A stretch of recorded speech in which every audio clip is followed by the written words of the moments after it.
पर्युषण पर्व की पावन बेला में दशलक्षण धर्म के एक एक धर्मों की व्याख्या पूज्य गुरुदेव की सन्निधि में रहकर जो सुना जो सीखा उसके आधार से हम सभी सुन रहे हैं।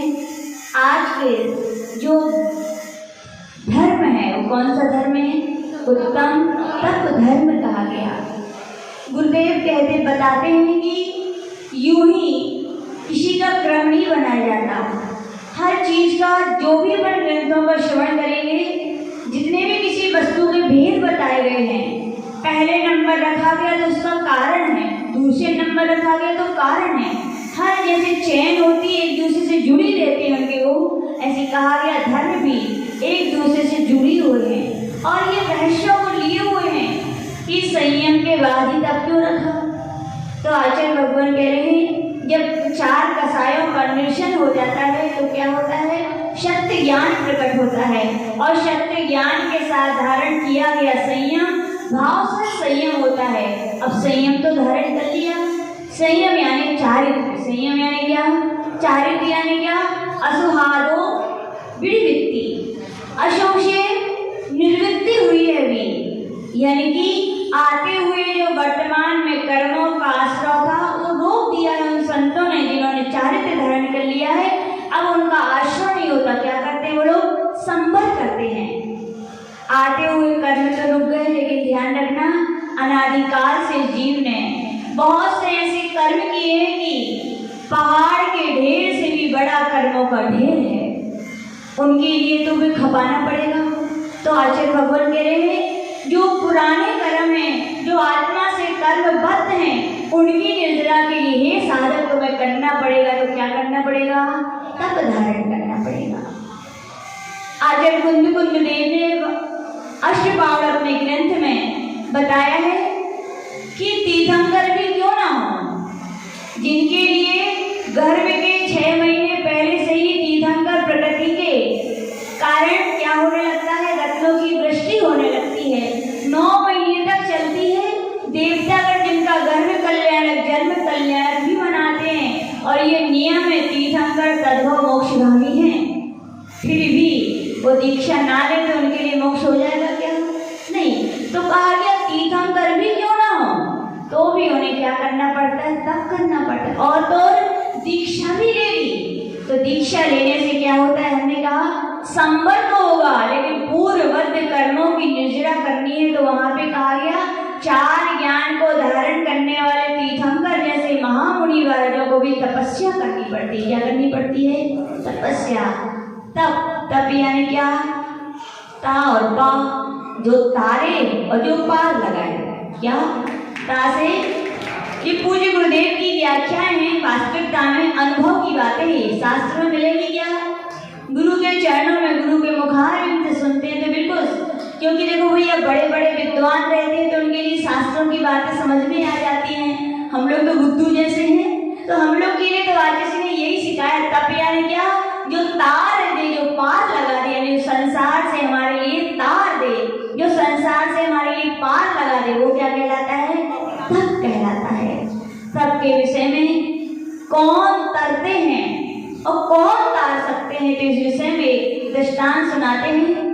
नागपुर की भीषण गर्मी का वहां पर वाचना चल रही थी इष्टोपदेश ग्रंथ की। कौन से ग्रंथ की? अध्यात्म में यदि किसी को प्रवेश करना है तो सबसे पहले ग्रंथ पढ़ना, तो कौन सा पढ़ना? इष्टोपदेश। आचार्य पूज्यपाद महाराज का छोटा सा ग्रंथ है, लेकिन बड़े बड़े रहस्यों को, और उसमें अच्छी बात यह है, कोई थ्योरी में समझाता है तो बात जल्दी समझ में नहीं आती, प्रैक्टिकल में समझाए, उदाहरण देकर समझाते हैं तो जल्दी समझ में आती है। आचार्य पूज्यपाद महाराज ने इष्टोपदेश ग्रंथ में एक एक गाथा में कुछ न कुछ उदाहरण दिया है, इसलिए वो विषय बहुत जल्दी समझ में आ जाते हैं। उन पूज्यपाद महाराज के द्वारा इष्टोपदेश ग्रंथ लिखा गया। क्या लिखा गया? इष्टोपदेश ग्रंथ की वाचना चल रही थी वहाँ नागपुर में। भीषण गर्मी के दिन थे और आचार्य का एक दिन पहले अलाव हो गया था, बिल्कुल शुरू में। बालचंद जी आ खड़े हुए शुरू में, और बालचंद जी आते हैं तो क्या होता है, फिर आहार चंद्र जी को जाना पड़ता है। तो लेकिन भीषण गर्मी का मौसम था। भक्त लोगों ने कहा गुरुदेव भीषण गर्मी है, बोले आज आप क्लास मत लीजिए। क्या नहीं लीजिए? जैसे आप लोग आ जाते हो तो माता जी आज क्लास मत दो। तो आगे भक्त लोग भी थे, गुरुदेव से प्रार्थना की, गुरुदेव भीषण गर्मी पड़ रही थी, वास्तविकता में वहाँ की गर्मी बहुत ज़्यादा होती है। तो आचार्य बोले आज आप क्लास मत लीजिए। तो आचार्य बोला भैया ये बताओ आपको बुखार आता है कि नहीं? बोले हाँ महाराज। आपका स्वास्थ्य खराब होता है? बोले हाँ महाराज। सुमन जी सुनने चाहिए, दुकान जाते हो कि नहीं जाते? कल्लू भैया बुखार चढ़ा है, तबीयत खराब है, दुकान जाओ कि ना जाओ? बोले माता जी दवाई खा के जाए, लेकिन जाए जरूर, है ना। जब आप लौकिक धन कमाने के लिए अपनी बीमारी को बीमारी नहीं देखते, अपने खून पसीने को खून पसीना नहीं देखते और धन की कमाई करने जाते, तो आचार्य बोले भैया हम लोग भी तो मोक्ष मार्ग पर आत्मा के गुण रूपी धन की कमाई करने चले हैं। ऐसी छोटी छोटी आपत्तियों में यदि हम लोग हार मान के बैठ जाएंगे तो कहाँ से धन आएगा? वो आत्मा के गुण रूपी। बोले नहीं, प्रवचन करने तो हम जरूर जाएंगे। और आचार्य हम लोग से भी कह के रखे हैं, साधु हैं अपन, समाज का क्या लेते हैं तो देना भी अपन को सीखना चाहिए। साधु जन देखो 1 घंटा लेते हैं आप लोगों से, कितना लेते हैं? आर कितना करते हो? 1 घंटा भी नहीं करते पूरा। और यदि आप 23 घंटे भी मांगे तो आपके लिए देने वो क्या रहते हैं? तैयार रहते हैं। तो आचार्य ने प्रवचन शुरू हो गया और गर्मी का मौसम था। नागपुर का दूसरा नाम क्या है? जैसे जयपुर का दूसरा नाम क्या है? गुलाबी नगरी, वैसे नागपुर का दूसरा नाम क्या है? ऑरेंज, नारंगी। क्या है? नारंगी नगरी कहा जाता है, ऑरेंज सिटी, जहाँ नाम ही ऑरेंज हो। तो आचार्य का प्रवचन वहां से शुरू हुआ। गर्मी के दिन थे तो सब लोग तो या तो सोते हैं बढ़िया कूलर पंखा में, और जो धर्मात्मा होते हैं दिव्य देशना गुरुओं की आंखें नहीं हो, जो बाहर की गर्मी नहीं आत्मा की गर्मी को भी संतप्तता को दूर करने वाली उसको सुनने आ जाते हैं। स्वाध्याय आचार्य का शुरू हुआ। वहां से एक व्यक्ति निकला, क्या लिए था वो? टोकरी में संतरे, और आवाज लगा संतरे संतरे संतरे। क्लास चल रही है, कोई आवाज लगाए तो कैसे लगता है? फिर जब आत्म पिपासु हैं जिन्हें भगवान की वाणी को सुनते हैं और गुरुजन सुनाते हैं, एक व्यक्ति भी बोलता है तो तो उसे ऐसा लगता है कि बहुत बड़ा व्यवधान हो गया और कभी बोलना भी नहीं चाहिए, बहुत बड़ा अनादर का कारण होता है। तो बार बार संतरे संतरे संतरे चिल्ला रहा था। अब व्यक्तियों को डिस्टर्ब हो रहा था। एक व्यक्ति ने जाके कहा, भैया जल्दी से निकल जाओ, धीरे धीरे बोलने पड़े थे, क्लास चल रही है। बोले ठीक। वो 2-4 मिनट शांत रहा, दूसरी गली में घूम के आया, फिर वहीं आ गया। कहाँ गया? उसी गली में फिर चिल्लाने लगा, संतरे संतरे संतरे।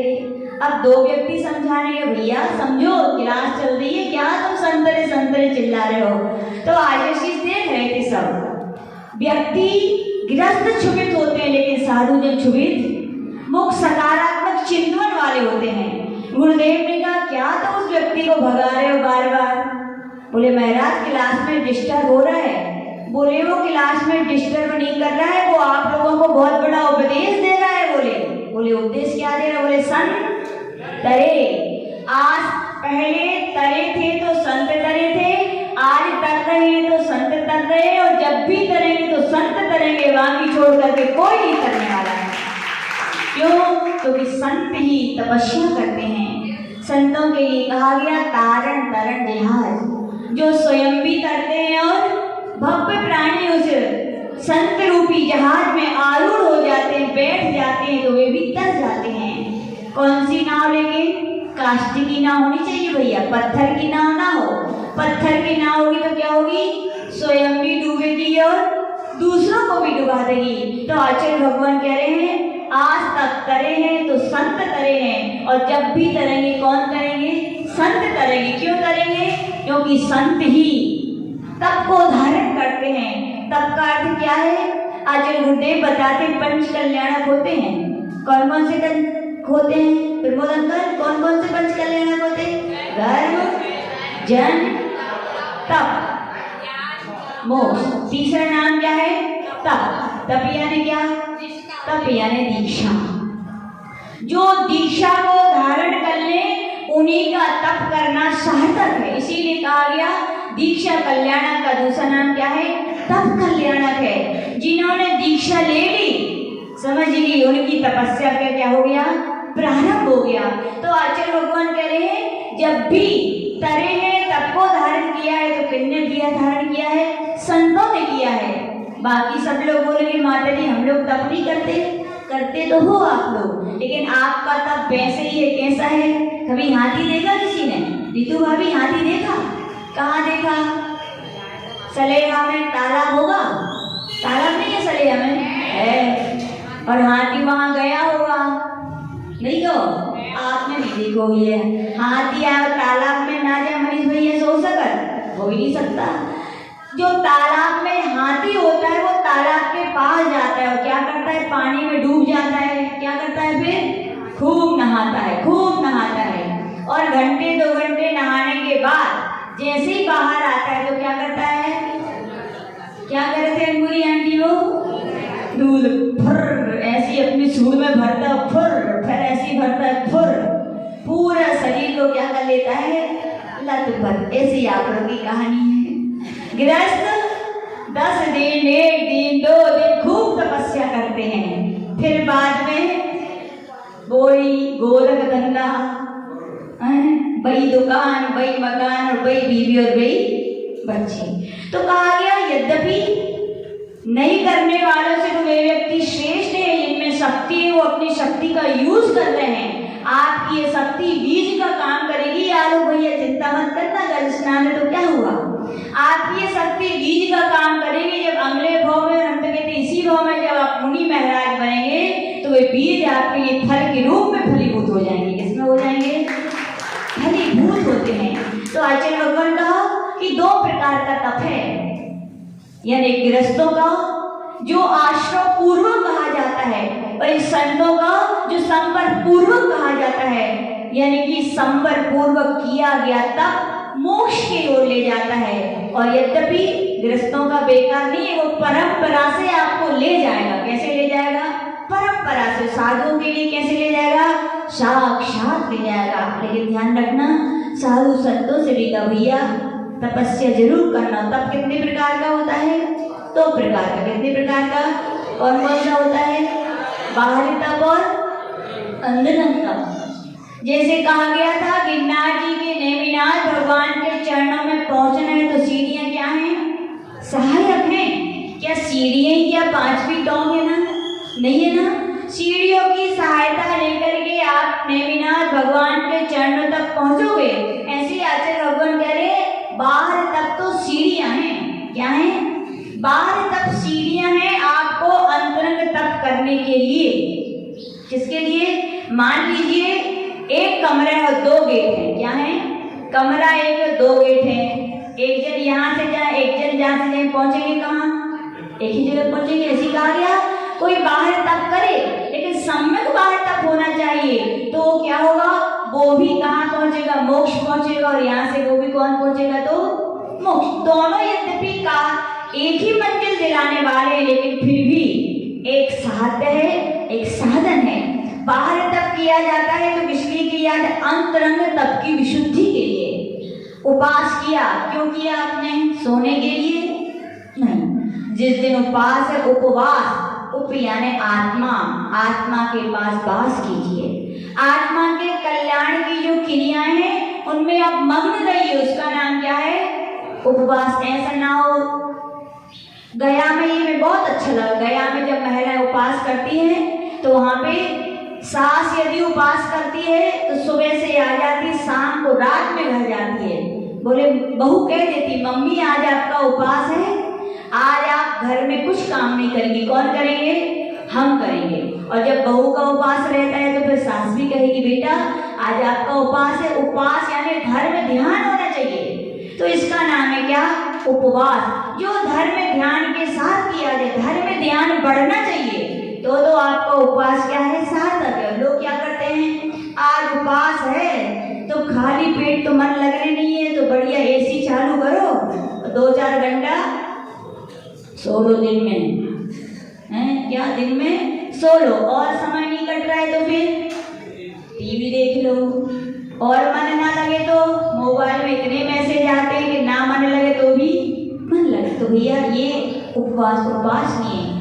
बाहर तप कर रहे हैं तो अंतरंग तप की साधना के लिए आपके अंदर उस दिन इतना स्वाध्याय का लेवल बढ़ना चाहिए। किसमें मन लगाना चाहिए?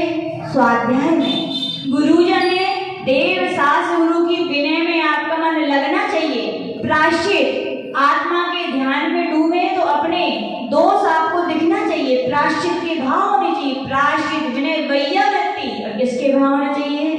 वैया वृत्ति हम करें। ऐसे ये कहा गया कि अंतरंग तप किसकी सिद्धि के लिए किया जाता है? बाहर तप किया जाता है, अंतरंग तप की सिद्धि के लिए किया जाता है। तो आचार्य भगवान कह रहे हैं संत यदि करते हैं तो बाहर तप किस लिए करते हैं? खाली शरीर को सुखाते हैं क्या? खाली शरीर को सुखाने का नाम तप नहीं है। एक बार किसी ने कहा भैया तपस्या करनी चाहिए तो बोले कैसी करनी चाहिए? बोले जैसे जौहरी होता है। कभी जौहरी है क्या कोई यहाँ पे? कौन है? कोई नहीं है। चलो, जो कोई जौहरी होता है, पन्ना तो अपने पास में ही है, बहुत सारे हीरे के जौहरी हैं, है कि नहीं? आप लोग ने हीरा देखा कि नहीं? हीरा हम लोग ने देखा। कितने देखे आप लोग ने हीरे? कितने देखे? 1, 2, 4, 10, 15, 20। हाँ, हम लोग के पास भी एक पन्ना के अंकल आचार्य जी के पास बिहार में आए। हमने तो, और आचार्य जी ने बताया कि बहुत बड़े सेठ आए। हम उन्होंने ऊपर से नीचे तक देखो, ऐसे कपड़ा पहने थे कि भिखारी भी ना पहना चाहिए, ऐसे कपड़ा पहने। और आचार्य जी को नमस्ते की आचार्य जी ने बड़े अच्छे से आशीर्वाद दिया कि अच्छा भक्त है यानी कि। फिर आचार्य जी को उन्होंने एक ऐसा गंदा वंदा सा एक कपड़ा दिखाया। मालूम क्या था उसमें? ये आप लोग पान खाते हुए पीक होती है, वो लिपटी रखी थी उसमें। एक खोला, हम ये सुखा रखो, ये खोलते जा रहे हैं। एक कपड़ा गंदा सा अलग किया, दूसरा, 3-4 कपड़े खोले और आचार्य जी का, आचार्य जी आप अपना हाथ कीजिए, और आचार्य जी के हाथ में भर दिए। ऐसे चमक आ रहे थे वो सब। क्या थे? हीरे थे। कहते लल्लू भैया मन तो नहीं लग जाएगा कि हमारे हाथ में भी आ जाए। हाँ, हीरे थे, हीरे। कैसे वे चमके भैया इतने? जौहरी ने जब गया था खदान में तो ऐसे चमकते हुए नहीं मिले थे। पहले वो जब गया था तो उसने क्या किया था, पहले विश्वास किया था। क्या विश्वास किया था? खदान में जो पत्थर जो चमक रहा है उसके अंदर हीरा है। बताओ, विश्वास नहीं होता तो क्या वो उठाता? नहीं उठाता। उसने उठा लिया, और उठाने के बाद क्या वो बाजार में बिक जाएगा? क्या नहीं बिकेगा। अब वो मशीन पर ले जाएगा जौहरी, और क्या करेगा, उसमें से ऐसी कुछ मशीनें आती उनकी कि उनमें से पता चल जाता है कितना हीरा है और कितना बेस्ट मटेरियल है। उसके लिए पता चलता है कि इतना इतना इसमें हीरा है और इतना ये बेस्ट मटेरियल है। यानी कि क्या, उसे ज्ञान हुआ कि इसमें हीरा है। तो इतने ज्ञान प्राप्त करने से तो क्या उसे प्राप्ति हो गई क्या हीरा की? नहीं हुई। अब वो क्या करेगा, हीरा की जो भी तराशने की प्रक्रिया होती है वो करेगा, तब जाके कचरा अलग होगा और हीरा आपके लिए क्या होगा, प्राप्त होगा। ऐसे ही मोक्ष मार्ग का भैया जो सम्यक दृष्टि जीव होते हैं, भगवान की देशना से जिनवाणी को सुनकर के, गुरुओं को सुनकर के, या कहें उनके आत्मा में स्वयं ही ऐसी उपादान शक्ति जागृत होती है, उनका भाव भ्रमण समाप्त होता है कि उन्हें सम्यक दर्शन की प्राप्ति होती है। सम्यक दर्शन यानी उन्हें श्रद्धान होता है, हमारी आत्मा में भी परमात्मा बनने की शक्ति है। क्या होता है उसे श्रद्धान? हमारी आत्मा में भी जैसे उस जौहरी के लिए ज्ञान हुआ था, इस मटेरियल वाले पत्थर में भी हीरा है, तभी तो उसने उठाया ना। ऐसी कहा गया सम्यक दृष्टि के लिए श्रद्धान होता है कि हमारी आत्मा में भी परमात्मा बनने की शक्ति है।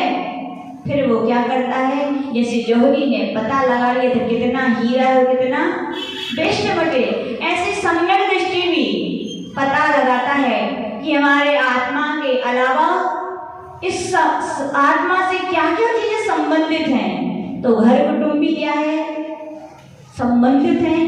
उनको पहले वेस्ट मटेरियल को अलग करता है, फिर उसके बाद शरीर भी क्या है, अपना है कि पराया है। मोक्ष मार्ग में तो कहा जाता है शरीर भी अपना नहीं है, पुद्गल की पर्याय है। किसकी पर्याय है? तो ऐसा वो जान करके कि आत्मा अलग है और शरीर अलग है, ये क्या कहलाता है, सम्यक ज्ञान। इसी को कहते हैं क्या, भेद विज्ञान। क्या कहते हैं? भेद विज्ञान यानी क्या, जीवो सन्य और पुद्गलाश्चान्य। जीव अलग है और क्या है, पुद्गल अलग है। इसका ज्ञान क्या कहलाता है, भेद विज्ञान कहलाता है। तो आचार्य भगवान कह रहे हैं सम्यक दृष्टि के लिए ज्ञान भी होता है कि मेरी आत्मा परमात्मा बनने वाली है, लेकिन उसके साथ साथ क्या ज्ञान करना पड़ता है कि मेरी आत्मा अलग है और शरीर अलग है। अब पता कर लिया आत्मा अलग है और शरीर अलग है, तो क्या करो फिर उसके अलग करने के लिए? प्रिंस भैया क्या करोगे? आपको पता चल गया आपकी आत्मा अलग है, आपका शरीर अलग है, तो क्या करोगे? अरे आज का धर्म क्या है, तब क्या करोगे आप? तपाएंगे। किसको तपाएंगे? प्रांशु भैया ऐसा ना करिए जाके गैस पे बैठ जाइए हो, बोले तपाने हैं नहीं। तो आचार्य भगवान कह रहे आत्मा अलग है, शरीर अलग है, तो तपाना है तो शरीर को नहीं तपाना है, किसको तपाना है? भेद विज्ञान पूर्वक। आत्मा में जो कषाय है, जो पंचेंद्रियों के विषय हैं, इतना तपा दीजिए, इतना तपा दीजिए कि आपकी आत्मा फिर स्फटिक की तरह निर्मल हो जाए। अपनी आत्मा कैसी है? स्फटिक की तरह निर्मल कहा गया। तो क्या करना पड़ेगा? अब कभी आपने दूध में पानी मिल के आते चंदा चाची आपके यहाँ पे, यदि आपके लिए दूध अलग करना है और पानी अलग करना है, तो आप क्या करोगी? पकाएंगे। किसमें पकाओगी? तपाएंगे। किसमें तपाओगी? ऐसे ही रख दोगे, तब पानी ऐसे गैस पे डाल दोगी, तो फिर गंजी का उपयोग करोगे ना। जैसे दूध को जल से अलग करने के लिए गंजिया का सहारा लेना पड़ता है, ऐसी भैया कहा गया आत्मा को कर्मों से अलग करना है तो सजीव रूपी गंजिया का सहारा लेना पड़ेगा। कौन तपेगा? तपेगा तो शरीर। लेकिन बताओ गंजिया तपती है तो क्या गंजिया जल जाती है? क्या जलता है? क्या जलता है? पानी जलता है। क्या जलता है? ऐसी ध्यान रखना भैया, तपस्या करो तो शरीर को नहीं तपाना है, शरीर के माध्यम से जो अपनी आत्मा में कषाय है, विषय है, विकारी परिणाम है, उनको तपा देना है। और वे तप जाएगा आपका पानी तो चलना जाती, फिर क्या बचेगा? दूध ही दूध बचा। फिर उसके लिए और आपके लिए शुद्ध करना है तो क्या करोगे? और मावा बना दोगे। क्या बना दोगे? फिर दूध हो गया, पानी। मान लो आपके पास गैस ना हो सुधा भाभी, और दूध और पानी को अलग करना है, तो फिर क्या करोगे आप लोग बताओ? कोई दूसरा उपाय है क्या? क्या है? हाँ जी, हंस मरा रही। यदि गैस ना हो और आपको दूध पानी को अलग करना है तो हंस ले लियो, ठीक है ना? अन्नू भैया क्या ले लियो? हंस एक ले आना और उस बर्तन के लिए हंस के सामने रख देना और बस कहना किसको? दूध अलग कर दो, पानी। तो पारस भैया फिर क्या होगा?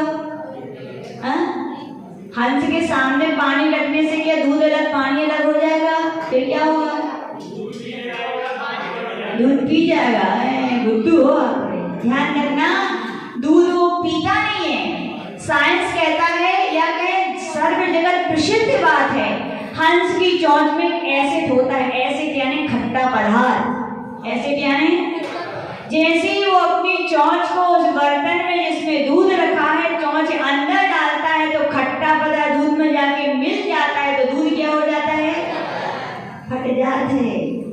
और दूध में से पानी को वैसे अलग करना कठिन है, लेकिन जो दूध फट गया है, हंस उस छेने को, उस पनीर को फटाक से खा लेता है। पानी को तो अपन कहा के दूध पी लो, नहीं, दूध नहीं पिया। उसकी एसिड के द्वारा वो पानी, दूध फट गया था, उसका छेना बन गया था, उसने छेना खा लिया, दूध क्या हुआ? पानी क्या रह गया। तो ऐसे आपके लिए कहा गया, संतों के लिए कहा गया, हे हंस संत, हंस बनो। क्या बनो? हंस बनो। जैसे हंस दूध में से दूध को ग्रहण करता है, पानी को छोड़ देता है, वैसे कहा गया आप भी अपनी साधना के द्वारा आत्मा के गुणों को ग्रहण करो और क्या करो? बाकी जो कषाय है, कर्म कालिमा आदि, उनके लिए क्या कर दो? छोड़ दो। तो यहाँ पे कहा गया संत जन तपाते हैं, तो किसको तपाते हैं? शरीर को तपाते हैं कि आत्मा को? नहीं, तपाते हैं तो विषय कसायों को तपाते हैं। हमने कहा ना, बर्तन तो माध्यम है, शरीर माध्यम है, लेकिन जलता है, तपता है तो कौन? कषाय और पंचेंद्रियों के विषय। यदि ये तप रहे हैं तो कहा गया आपकी साधना सही है, और केवल शरीर तप रहा है तो बोले आपके लिए 3 काल में भी शरीर को तपाने से आज तक किसी को मोक्ष की सिद्धि हुई क्या? नहीं हुई। आचार्य कुंद देव कह रहे हैं, जब अन्नानी कम्मम खवेदी सहस्र कोड़ियो, यानी कि एक अज्ञानी जिसे आत्मा का ज्ञान नहीं है, एक अज्ञानी जिसने हमेशा शरीर को ही तपाया है, वो करोड़ों वर्षों तक भी तप करे तो बोले मोक्ष की सिद्धि नहीं हो सकती, वो कर्मों को नहीं खपा सकता। और क्या? जब फिर कहा गया ज्ञानी के छिन माही त्रिगुप्ती ते टरी, तो ज्ञानी व्यक्ति है, भले ही बाहरी तपस्या कम करे, लेकिन क्या करता है? त्रिगुप्ती का पालन। त्रिगुप्ती यानी क्या? मन को कंट्रोल किए है, वचन को कंट्रोल किए है, काय को कंट्रोल किए। किसकी तरह है? कछुए की तरह। कछुआ देखा कैसा होता? कछुआ कैसा होता है? कछुआ का एक मुंह होता है, 2 पैर होते हैं, 2 हाथ होते हैं। आप उसके पास जाते हो तो क्या करता है वो? आप पूरे अपने मुंह को, दोनों हाथों को, दोनों पैर को अंदर कर लेता है, फिर लगता नहीं कछुआ, ऐसे लगता है कोई बॉल डली हो या कोई चट्टान पत्थर रखा हो। यूं कहा गया, ये संत तुम्हें यदि साधना करनी है, संसार में रह करेंगे तो क्या बन जाओ? कछुआ बन जाओ। जब एकांत स्थान हो तो क्या आराम से साधना करो, लेकिन जैसे ही देखो विषय के चोर आ रहे हैं, इंद्रियों के चोर आ रहे हैं और तुम्हारी संपदा को हनन करने वाले हैं, तो तुम क्या करना? अपने दोनों हाथों पैरों को क्या करना? संकुचित कर लेना। इसी का नाम है गुप्ती। क्या नाम इसका? नाम त्रिगुप्ती। मुनि महाराज निरंतर विषय कसायों के चोर चारों तरफ घूम रहे हैं कि नहीं घूम रहे? और याद रखना, चोरों को छोड़ना सरल है, लेकिन पुनः ना आ जाए ये रक्षा करना बहुत कठिन है कि नहीं? इसको यूं समझ सकते हैं अपन लोग, होली खेली कभी किसी ने? किसने खेली? सबने खेली। दिनेश भाई साहब होली खेली छोटे में, बचपन में। तो जब होली अकेले खेलते थे कि बहुत सारे दोस्तों के साथ खेलते थे, दोस्तों के साथ। फिर कभी एक आध बार ऐसा भी होगा कि आपका स्वास्थ्य ठीक नहीं होगा, तो आपका मन नहीं किया होगा कि आज हमें होली खेलने नहीं जाना है, तो आपने अपनी मम्मी से कहा होगा, मम्मी आज मेरा मन कर रहा है मैं होली खेलने नहीं जाऊंगा, आज तो ऐसा लग रहा है अपने घर में ही रहूं, मैंने ये होली खेलना मैं बंद करना चाहता हूँ, मुझे होली नहीं खेलना है। किससे कहा? तो उनको पता था कि अभी कौन आने वाले हैं, सब मित्र आने बुलाने आएंगे, ऐसा हो नहीं सकता। सब आएंगे और वे बुलाएंगे, चलो दिनेश कहाँ चलना है, रंग खेल में चलो। तो जाना नहीं है तो फिर क्या कहते हो आप लोग, मम्मी आप कह देना कि वो है नहीं, तभी ठीक ना कहें, नहीं तो वे तो मित्र आए कि चलो सब ठीक कर दें तुम्हारे। वे कहेंगे मम्मी आप कह देना कि बेटा घर में, अब गिरस्थ हैं सब चलत है ना, साधु होते तो नहीं कहते। तो बोले ठीक है बेटा। यहाँ पर दिनेश भैया जी के दो पूरे मित्र आते हैं और मित्र आके आवाज लगाते नीचे से, चलो होली खेलने के लिए। तो आवाज दिनेश भैया पूरी दरवाजे खिड़की बंद करके बैठे थे कि हमें तो जाने ही नहीं है। फिर बच्चे ऊपर आ गए, बोले आंटी आंटी कहाँ गया दिनेश, उनको होली खेलने चलना है, ले जाना है। तो क्या बोली मम्मी? फिर दिनेश भैया क्या बोली थी कि दिनेश घर में नहीं है। तो बड़े उदास हो गए, कौन? मित्र लगो यार, चले गए कि नहीं? चले गए मित्र तो चले गए, लेकिन दिनेश भैया सही बताओ आपके मन में कैसे लग रहा? तो इनके मन में तो ऐसा लग रहा, तो एक बार तो देख ले कैसे ये लोग छपे हैं, एक बार तो देख ले, वे खेले नहीं तो कोई बात नहीं, देख तो नहीं कम से कम, और दरवाजे से नहीं तो खिड़की से सही, और पूरी खिड़की नहीं तो थोड़ी सी खिड़की सही। और इनने थोड़ी सी खिड़की जैसे खोली, ये दोस्त भी, तुम जितने होशियार हो तो आप ही की तो दोस्त है बेबी, आपने छोटी सी खिड़की खोली यहाँ उनको देखने के लिए। आप एक थे लेकिन वे 10 थे, 10 में से किसी न किसी एक ने देख लिया और एक ने सबके लिए बताया, सब मिल करके आधम के और आदमी पकड़ के ले गए कि नहीं ले गए? ले गए। ऐसी कहा जाता है भैया मोक्ष मार्ग में गुरुजन शिष्यों के लिए समझाते हैं, शिष्य यद्यपि तुमने मन बना लिया है विषय कसायों को छोड़ना है, और माँ जिनवाणी से तुमने कह भी दिया है कि हे माँ जब जब ये विषय कषाय रूपी चोर आए या ये विषय कषाय रूपी रंग को लगाने वाले मेरे मित्र आए पूर्व के, जो गर्भ रूपी मित्र मुझे रंगाने के लिए पुनः, तो तुम क्या करना, उनके लिए आने मत देना। जिनवाणी तो कहती हाँ, लेकिन हमारे अनादिकाल के संस्कार ऐसे में धूप वेगे हैं, कैसे हैं देख तो ले रहे एक बार। और हम जिस मन को, जिस वचन को, जिस काय को गुप्तियों के ऊपर संकुचित करके रखना था, उस कछुए की तरह जिसको अंदर करके रखना था, हम क्या करते हैं धीरे से निकाल देते हैं। किसको?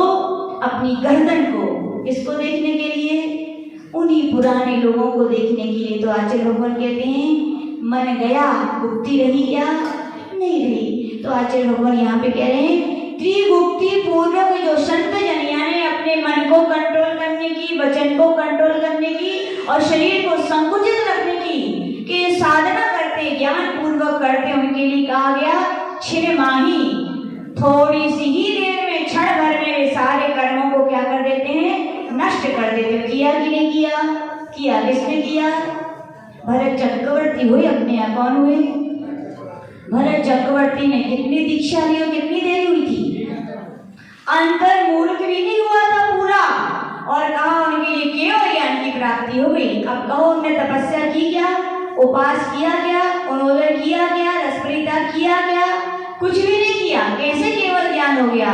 तो वहां पे कहा गया त्रिगुप्ती, उनने अपने मन को, वचन को, काय को, अपनी गुप्तियों को इतना अपना गुप्त कर लिया था, और इसी का नाम तो साधना है। आज जी बोलते ही खाली ऊपरी साधना करने का नाम साधना नहीं है। मन को मारो। किसको मारो? मन को मारना पड़ता है। यहाँ दुनिया सबके दूसरों के प्राणों का हनन करके मारती है। और संत जन क्या करते हैं, अपने मन को मारते हैं।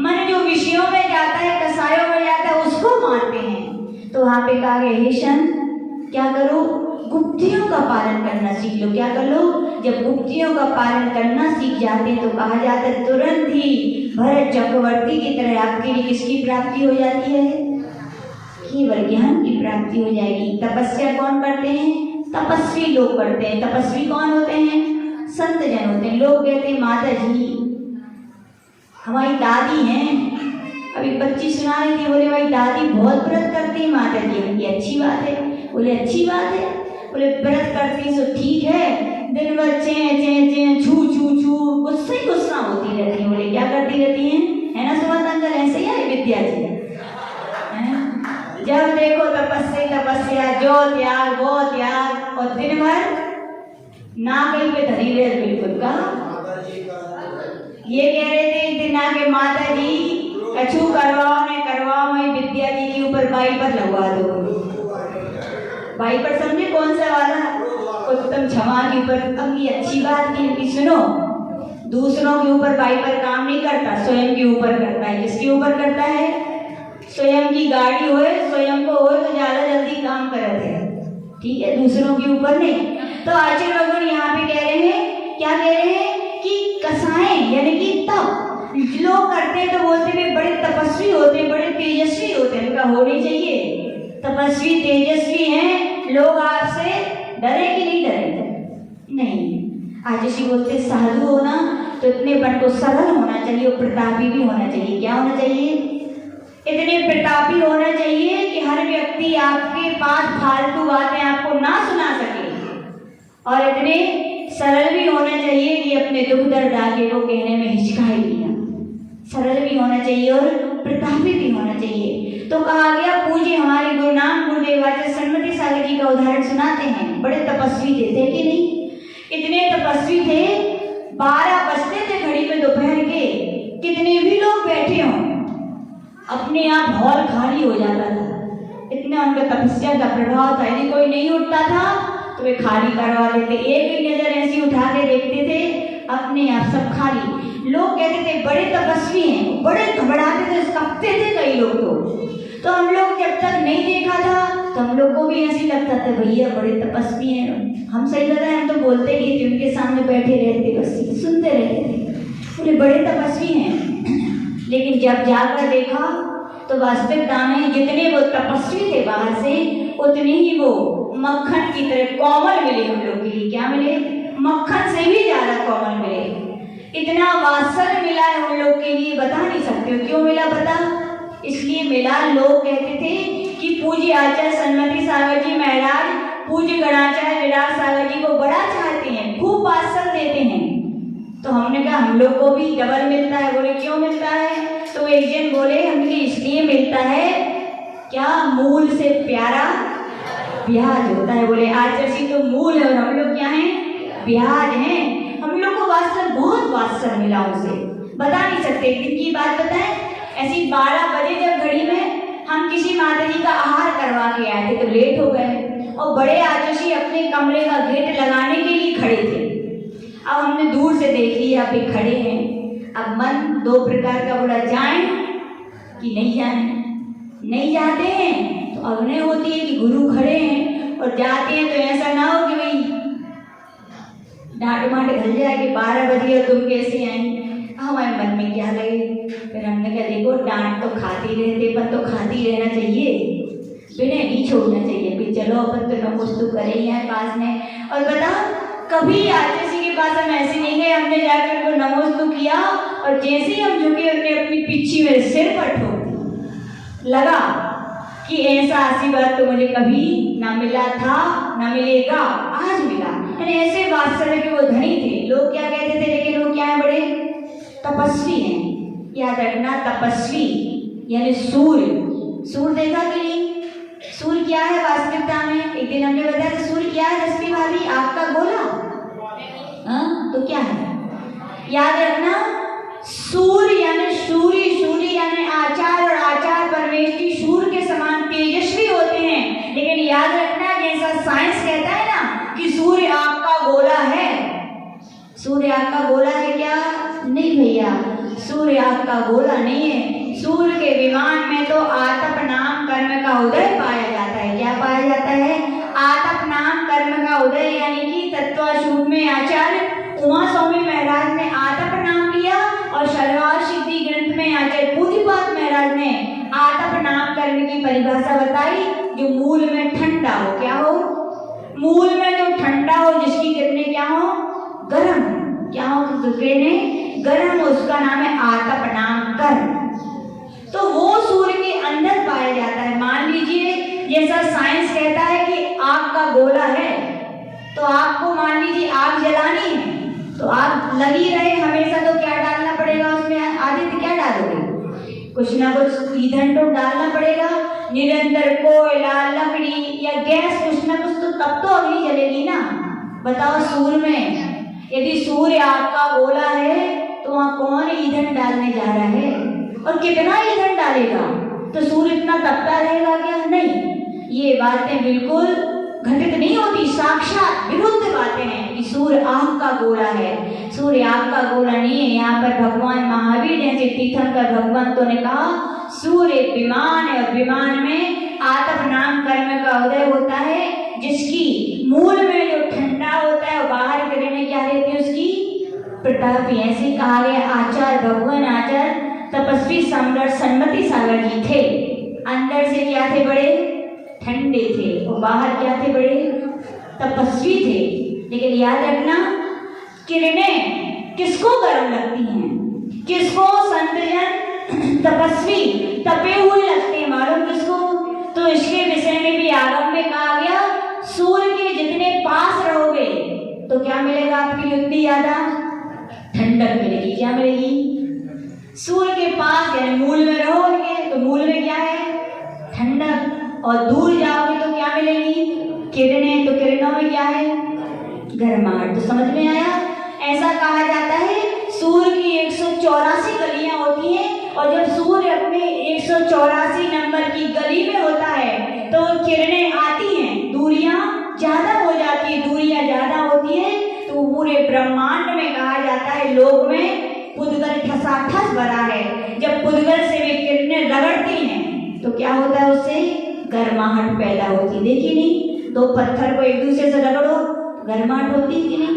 जो किरणें भी जब पुद्गल स्कंद या पुद्गल के परमाणु जो भरे पड़े हैं उनसे रगड़ते हैं और जितनी दूरी आएंगे उतनी ज्यादा गर्माहट क्या होगी?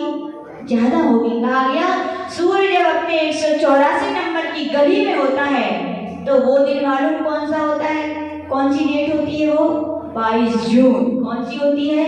सबसे बड़ा दिन जिसे कहा जाता है। सबसे ज्यादा हीट गर्मी होती है उस दिन। तो क्यों है गर्मी? क्योंकि सूर्य 184 सबसे बहुत दूर है, इसलिए गर्मी ज्यादा है।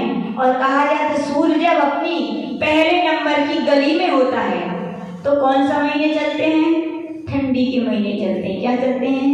क्योंकि पहली गली में है तो किरणों को पृथ्वी पर आने में ज्यादा देर नहीं लगती, इसीलिए वो कौन से दिन होते हैं? अपने ठंडी के दिन। तो समझ में आया? तपस्वी लोगों के पास रहोगे तो क्या लगेगा आपके लिए? ठंडक। और तपस्वी लोगों से दूर रहोगे तो, इसलिए याद रखना, कई लोग बोलते हैं हमें महाराज मातृ से बड़ा डर लगता है। क्यों लगता है और कब तक लगता है? जब तक कि आप उनके पास नहीं आते हो। और जब दूर रहोगे तो क्या लगेगा आपके लिए? नियम से डर लगेगा। तो समझ में आया? तपस्वी लोग कैसे रहते हैं? मूल में तो ठंडे रहते हैं, लेकिन उनकी किरण, उनका तपस्या करना प्रभाव रहता है। तो आचार्य भगवान कह रहे हैं तो जो तपस्या करते हैं तो चिड़चिड़ाते हैं क्या? नहीं, वो चिड़चिड़ाते नहीं है। वास्तविकता में विद्वान भी चिड़चिड़ाती नहीं है। वो इसलिए वो करती है, चिड़ बोलती हैं, जब आप शुद्धि का सामान अशुद्धि में छुओगे तो बताओ, वे कहे नहीं का आपसे? बताओ सही शिक्षा देते हैं वो लोग, तो अपने लिए क्या लगते हैं? बड़े तेजस्वी हैं, बड़े तपस्वी हैं। छू क्यों करते हैं? क्योंकि आप विवेक का ध्यान नहीं रखते। आप बिना रोए हाथ बार बार लगा लेते हो, बार बार साड़ी छूते हो, बार बार जमीन में, इसलिए उनको मना करना पड़ता है। फिर आप कहते हो जब देखो छू करती रहती है। कौन चलेगा? लेकिन कौन चलेगा? जो व्यवस्थित नहीं है, जिसके ऊपर आवरण नहीं है वो जलेगा, बाकी तो कोई नहीं जलने वाला। तो आचार्य भगवान कह रहे हैं आदम उत्तम तप, यानी संत जन तपस्या करते हैं। कैसी तपस्या करते हैं? 4 महीने का आतापन योग धारण करते हैं। 4 महीने तक सूर्य के सामने तप तपाती जमीन पर पहाड़ों की चोटियों पर जाकर तपस्या करते हैं। और कैसी करते हैं? जैसे जैसे सूर्य घूमता है वैसे अपना वो महाराज अपना चेहरा भी घुमाते जाते हैं। ऐसी भीषण तपस्या की जाती है, तब ये पूर्वबद्ध कर्म है आत्मा से निकल पाते हैं। ठंडी के दिनों में नदी के किनारे या ऐसे चौराहे पर जब 4 रास्ते हों और बीच में ठंडी के दिनों में नदी के किनारे वहां बैठ करके वो क्या करते हैं? तपस्या करते हैं। बरसात के दिनों में 4 महीने पेड़ वृक्ष के नीचे एक आसन से बैठकर क्या करते हैं? तपस्या करते हैं। तब जाके वे कर्मों का क्या कर पाते हैं? क्षय कर पाते हैं। जबकि चतुर्थ काल की बात बता रहे हैं, लेकिन पंचम काल में भी बहुत महान तपस्वी हुए। परंपराचार्य गुरुदेव जिनकी अपन ने भी जन्म जयंती मनाई थी, किनकी मनाई थी? आचार्य पूज्य श्री आदि सागर जी महाराज। कितने दिन में एक बार आहार? 7 दिन में एक बार आहार। और अपन नियम है किसी मनोज भाई साहब जो ही नियम ले लो कि एक दिन में 7 बार खाएं हम, नहीं खाते 7 बार। अब 10 लक्षण चल रहे सो बाकी बाद में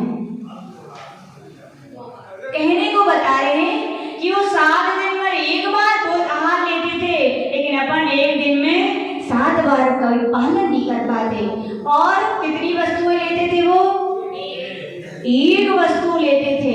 आम लेंगे तो 20 किलो आम आहार में लेते थे। छुहारे लेंगे तो 5-6 किलो छुहारे। हंसने की आवश्यकता नहीं है। तपस्या इतनी है तो आहार भी उतनी तगड़ा होना चाहिए, तभी तो तपस्या हो पाएगी। आहार है तो तपस्या है, और तपस्या है तो आहार ऐसा होनी चाहिए। और तपस्या आप नहीं करते तो दाल रोटी खाओ। हमारे आज कहते आपको तपस्या नहीं होती, बोले नहीं तो बस आपको गरिष्ठ भोजन करने की भी आवश्यकता नहीं है। तो आचार्य आदि सागर 7 दिन में एक बार आहार और एक ही वस्तु का आहार करते थे। पूज्य आचार्य गुरुनाथ गुरुदेव आचार्य विमल सागर जी महाराज हुए। कितने वर्षों तक तो उन्होंने अन्न नहीं खाया। क्या नहीं खाया?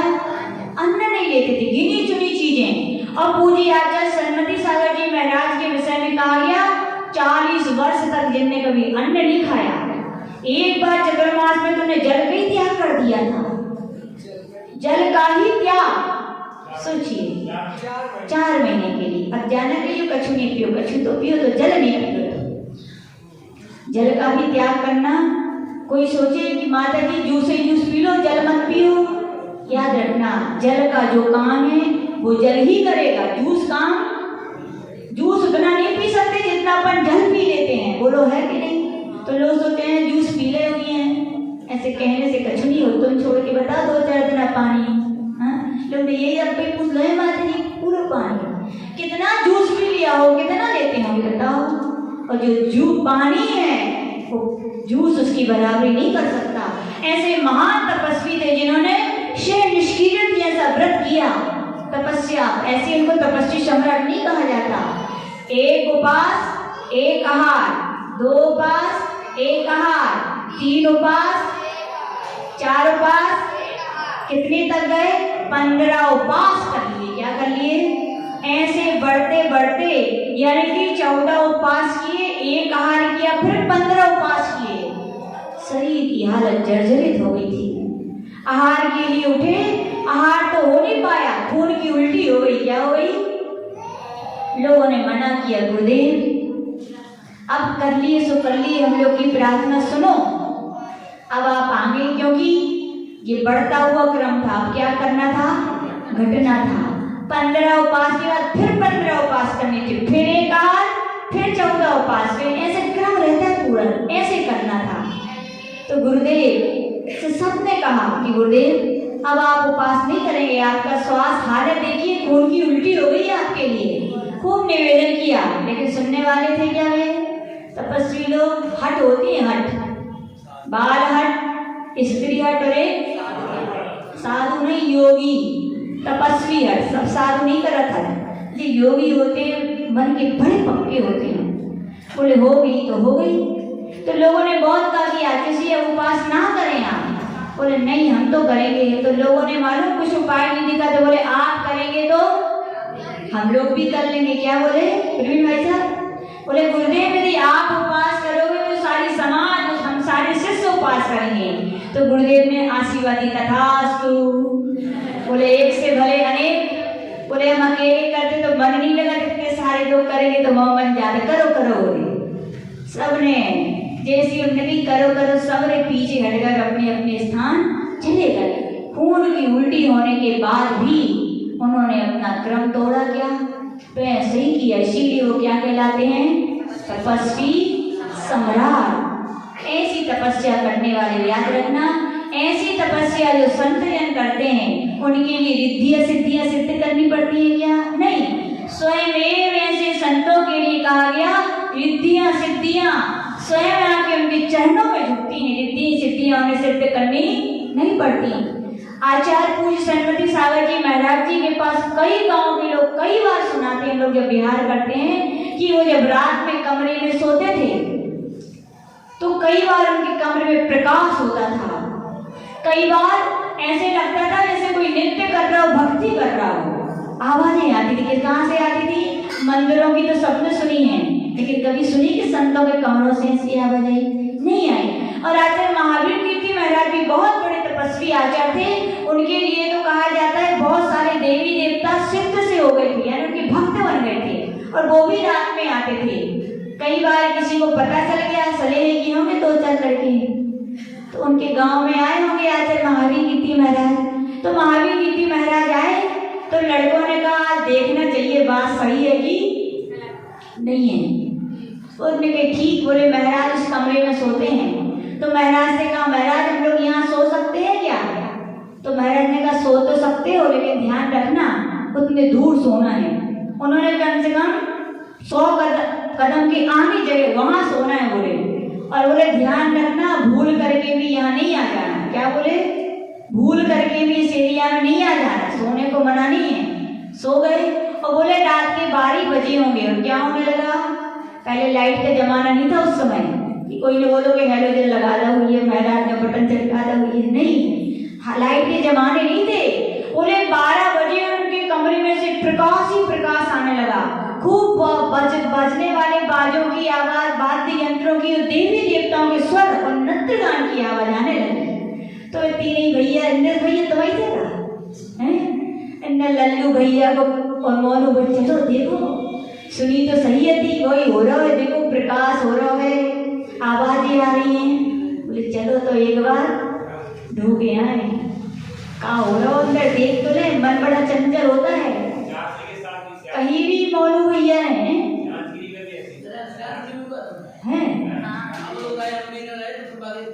भगे फिर यहाँ बने तो भग गए।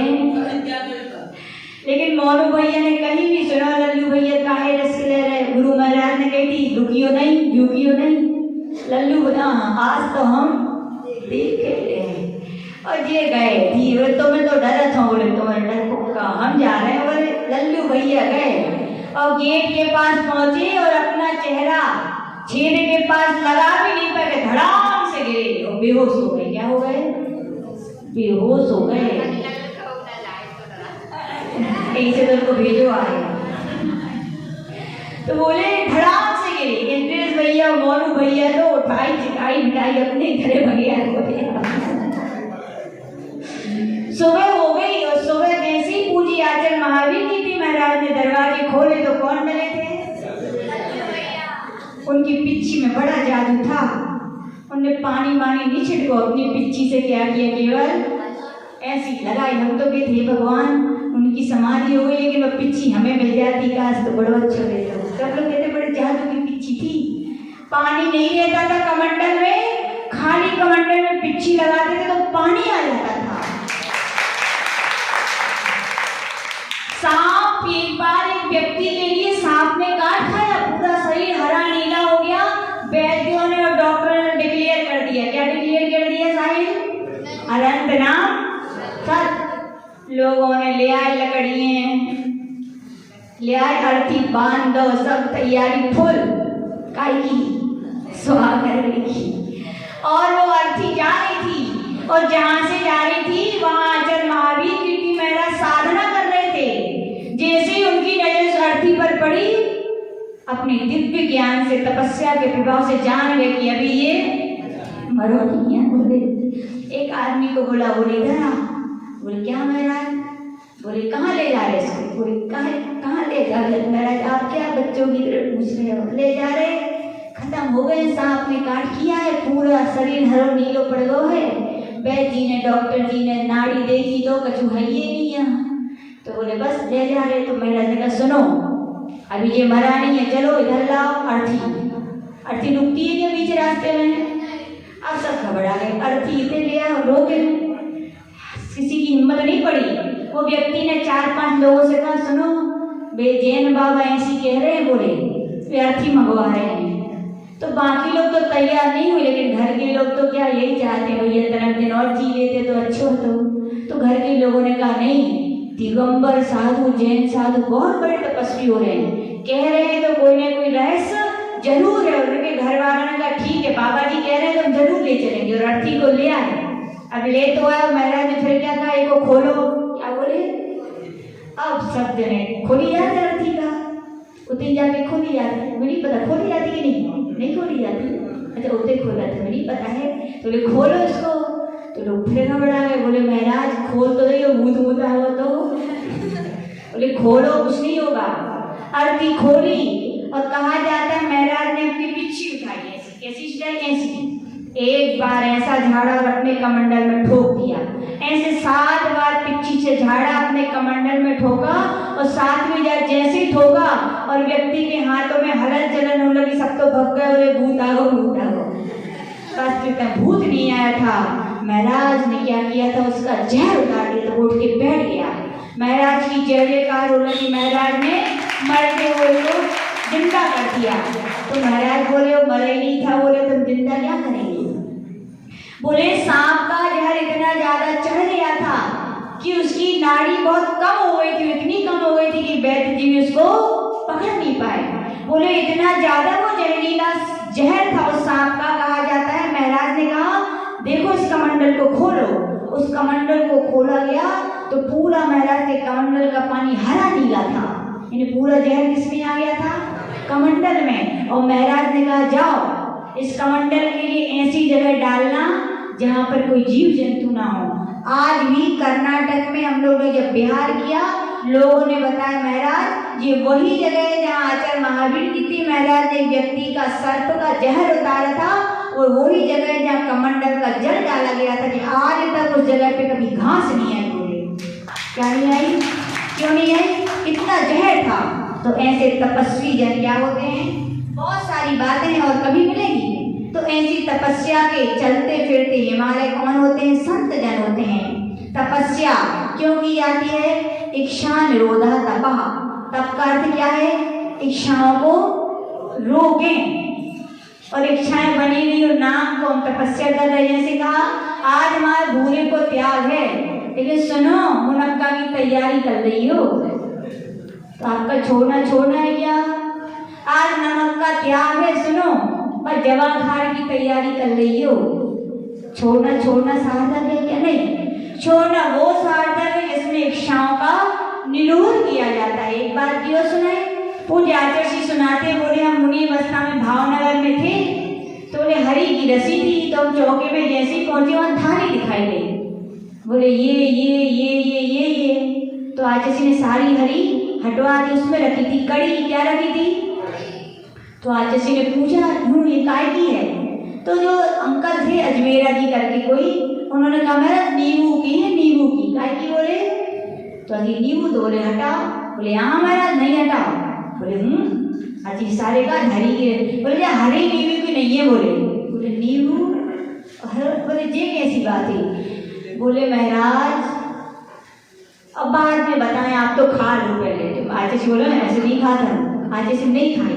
फिर आहार के बाद पूछा जब कैसे बनी? जब बिना हरी की और नींबू की कड़ी। तो उनकी सेठानी जी थी अजमेरा जी की मिसेज, बोले महाराज कहा बताएं, ये श्रीमान जी हैं, बिना कड़ी के तो इनको खिसकत नहीं है, एक गिलास कड़ी खाने पड़त और रस्सी भी पालते हैं। तो बोले हम लोग क्या करते हैं, एक थाली में नींबू का रस निकाल देते हैं और फिर एक कपड़ा ले आते हैं। क्या ले आते हैं? कपड़ा, उसमें डाल देते हैं, फिर वो थाली को कहाँ रखाते हैं? धूप में। तो क्या हो जाती है?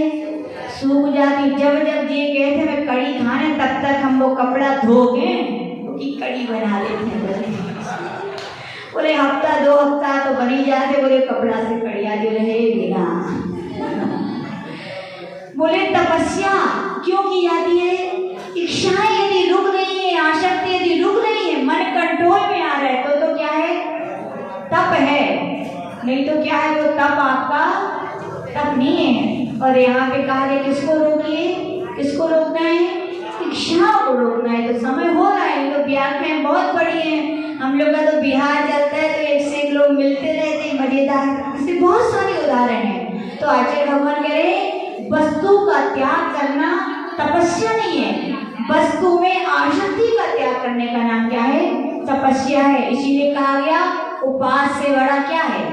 उनोदर। और उनोदर से बड़ा क्या? रस परित्याग। क्यों बड़ा है? बोले उपास में तो ना देखे ना मौके, ऐसी कही जाता, देखोगे नहीं तो इच्छा होगी नहीं। और जो उनोदर करते हैं, उनोदर उत्कृष्ट उनोदर यानी सारे पकवान आपके लिए चौके में दिखाए जाएं और आप केवल एक चावल का दाना लेके आ जाओ। बताओ वह थाली जब भरी भरी सामने आते प्रिंस भैया कैसे लगा थे? हम लोग तो देखते हैं, कभी कभी लोग जब आहार करते हैं, एक बार हम फुल्की खा रहे थे बढ़िया, तो हम तो खा रहे थे कि सामने वाले जीभ फेर रहे थे। देख के क्या होता है? इच्छाएं देखो रीतु भाभी भी ऐसे करती। हाँ, बात सत्य है कि नहीं है? वस्तुएं देखते तो अपने आप आलू भैया खाने की क्या होती है? इच्छा होती है। तो कहा गया उपास करना बड़ी तपस्या नहीं है। चौके में जाओ, सारी थाली दिखाई जाए आपको और फिर आप सबके लिए बोलते जाओ जे हमारा त्याग है, जे हमारा त्याग है। कितना बड़ा मन को कंट्रोल करना पड़ता है। मन कहता है खा तो लो, बताओ ऐसे ही कहते मन, आज तो खा लो। लोग बोलते माता जी जिस दिन आलू का त्याग किया उसी दिन पापा समोसा ले आए। अब हमने फिर कैसे लगो? बोले ऐसा लग रहा तो मन में तो आ तो खा तो लो।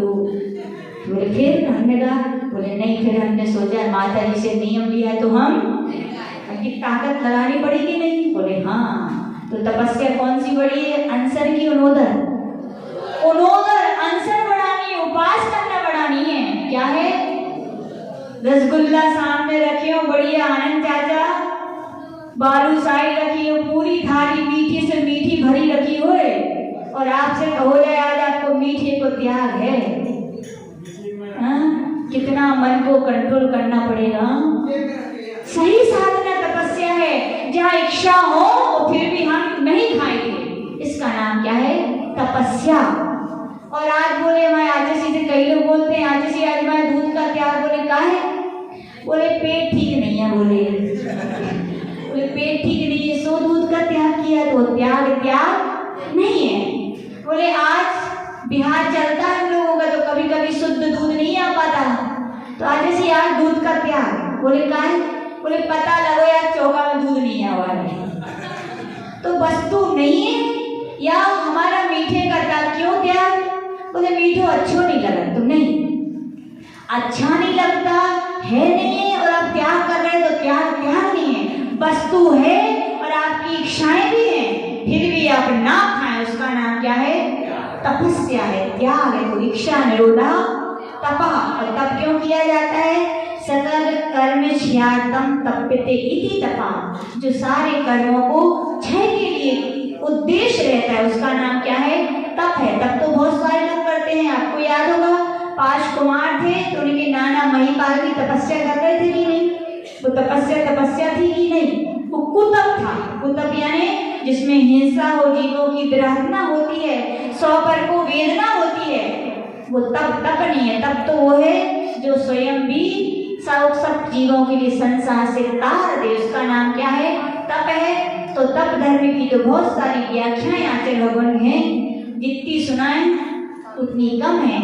आज अपन इतने करेंगे, ज्यादा तपस्या कर सके या ना कर सके, लेकिन इच्छाओं को रोकने की तपस्या तो अपन कर ही सकते हैं। आगम में लिखा रस्सी कहीं गई कि नहीं। लोगों को कभी ब्लड प्रेशर लो होता है, कभी हाई होता है, कभी शुगर बढ़ जाती है, कभी कोलेस्ट्रॉल बढ़ जाता है। सब बीमारियां क्यों होती हैं? क्योंकि खाने में कोई ब्रेक नहीं होता। और हमारे आगम में कहा भैया रोज की रस्सी पालन करने लगो। रविवार है तो नमक मत खाओ। 7 दिन आपका नमक का जो बैलेंस कम ज्यादा हो गया, ब्लड प्रेशर हाई अपने आप कंट्रोल हो जाएगा। होएगा कि नहीं होएगा? मंगलवार का दिन है तो क्या नहीं खाओ? मीठा मत खाओ, अपने आप शुगर बढ़ेगी नहीं, कंट्रोल में रहेगी। बुधवार है तो क्या नहीं खाओ? घी नहीं खाओ, अपने आप कोलेस्ट्रॉल कंट्रोल में रहेगा। गुरुवार है तो क्या नहीं खाओ? पेट खराब ही नहीं होगा। तो ऐसे आचार्य भगवान कह रहे हैं एक यदि पर थोड़ी भी तपस्या करते जाते तो आचार्य भगवान कह रहे हैं अपना तप धर्म क्या है? सार्थक है। और ऐसा तप ही संतों को तार रहा है। तो भाई आचार्य जी कहते हैं ज्यादा तपस्या ना कर पा तो क्या करो? तपस्वी लोगों की सेवा करो। क्या करो? तपस्वी लोगों की हम सेवा करते हैं तो भी नियम से याद रखना, हम उन्हीं के सहारे इस संसार से तर जाएंगे। देवली ब्रह्म गुरुदेव श्री विरासागर जी महाराज की प्रश्न करो भैया जल्दी। अब हाँ जाप से